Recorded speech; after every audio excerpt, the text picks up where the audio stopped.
Hello, friends. Welcome back to my YouTube channel. My name is Michelle Fondin, and I'm the author of Twin Flame Romance, The Journey to Unconditional Love. I'm also the author of Twin Flame Union, 7 Keys to a Healthy Twin Flame Journey. If you're new to my channel, welcome. Thank you for subscribing below. Click on the bell, scroll up to all for all notifications. And thank you for giving the video a thumbs up. I do readings, 30, 60, and 90-minute readings, twin flame romance, general readings, life path and purpose.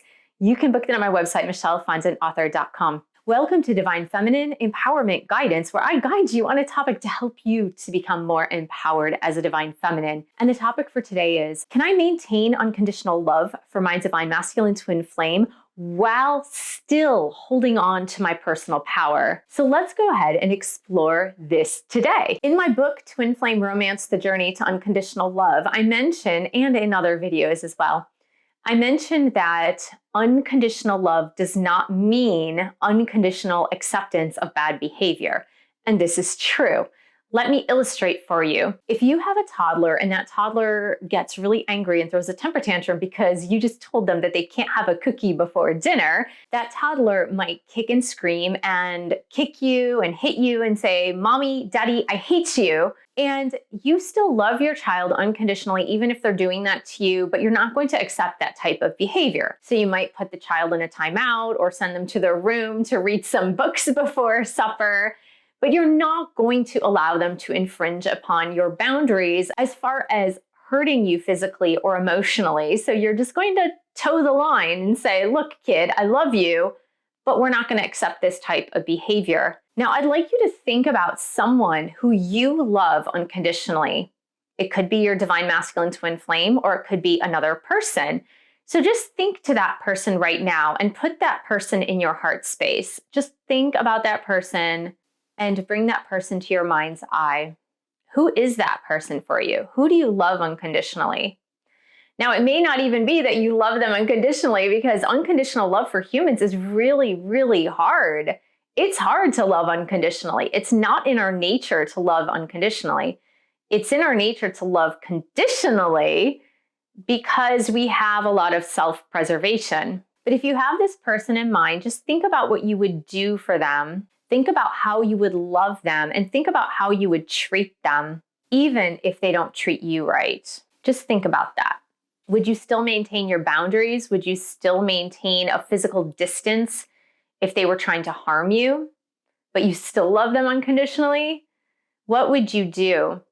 Now, what comes to mind for me is God's love for us, because God's love for us is unconditional. And how do we know that? We know that because God gave us free will to love him or not love him. God gave us free will to have a relationship with him or not have a relationship with him. That is unconditional love. When God says, "Here, I'm going to give you a piece of me," because we all have the Spirit of God within us. God said, "I'm going to give you a piece of me. I'm going to allow you to have this manifestation on earth into a human incarnation, and I'm going to let you do whatever you want to do. Give you free will." So if you want to have a relationship with me in your earthly life, so be it. And if you don't, so be it. Now, if one day you make the decision that you would like to have a relationship with God, does God say to you, "No, forget it. You infringed upon my boundaries and I'm not going to love you anymore"? No, God welcomes us with open arms back into his life or her life, however you want to define God. But God welcomes you with open arms, as in the parable of the prodigal son that's found in the Bibles. God welcomes us back with open arms, whether or not we have wanted a relationship with him in the past.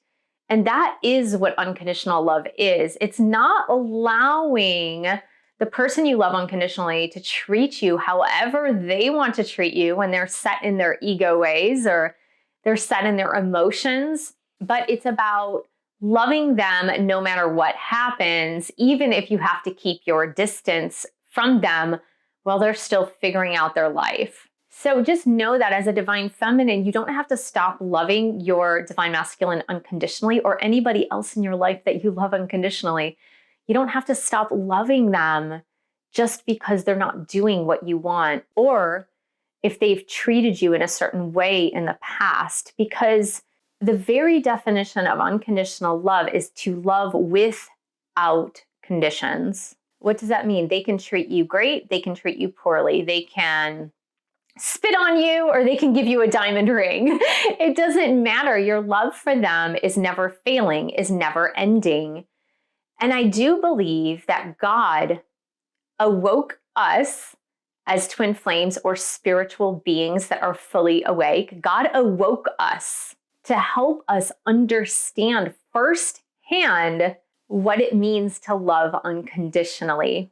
We have been so conditioned throughout our lives to have love be something that is very temperamental, if you will. So it's really based on how I'm feeling today. What did you do for me? Look at all this stuff that I've done for you. Do you worship me? Do you offend me? So we have all these parameters surrounding the notion of love. And God is trying to demonstrate to us through other humans that that is not what unconditional love is about. And so it is a work in progress. It is a work in understanding divine love. It's a work in letting your ego not get in the way of knowing what is right within your heart. But as I mentioned, it's not about being a doormat. It's not about unconditional acceptance of any type of behavior. Even if that son who you absolutely adore, the one who was throwing a temper tantrum at age 2 or 3, comes home at age 40, points a gun at your head and steals everything in your house, does that mean you are to let that son back into your life? Or is it that you love your son unconditionally, but now you're going to change the locks on your door and maybe get a security system and report your son to the police because of that type of behavior? That's likely the smart choice, right? The smart choice would be to report your son, even if it is your son, and even if you do love him unconditionally. If he's an adult and he's mentally unstable and he could be harmful to you or to others, then the most loving choice you can make at that moment is to make the situation safe for yourself and other people. But that doesn't mean that you stop loving your son, even if he turns into a hardened criminal. And I know that's an extreme example, but it's the only way that I can show you that unconditional love has no barriers. Unconditional love is something that is a constant. And aren't you happy that the divine has unconditional love for you? Because haven't you made mistakes in your life that you have felt are unforgivable?